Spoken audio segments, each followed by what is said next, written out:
முருகன் நினைத்ததால் மட்டுமே இன்று நீ இந்த முருகன் அருள் பதிவை பார்க்கிறாய். பல நாட்களாக மனக்கஷ்டம், பணக்கஷ்டம், கடன் தொல்லையில் இருக்கிறாய்.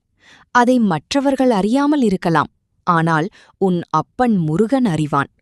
அதன் காரணத்தினால்தான் இன்று நீ இந்த முருகன் அருள் வீடியோவை பார்க்கிறீர்கள்.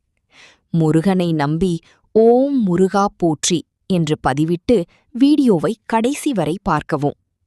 வைகாசி விசாகம் வரும் கடைசி 6 நாளில் தினமும் 5 ரூபாய்க்கு வெல்லம், ஏலக்காய், துவரம் பருப்பு, மிளகு, கல்லுப்பு, மஞ்சள் என்று வாங்கி வீட்டில் வைக்க வேண்டும். இதில் ஏதாவது ஒரு பொருள் வாங்கி தினமும் உங்கள் பூஜை அறையில் வைத்தபின் சமையலுக்கு பயன்படுத்திக் கொள்ளுங்கள். இப்படி செய்தால் எப்படிப்பட்ட கஷ்டங்களாக இருந்தாலும் அது அடுத்த 7 நாளில் முருகனின் அருளால் சரியாகும். இதை செய்ய முடியாதவர்கள்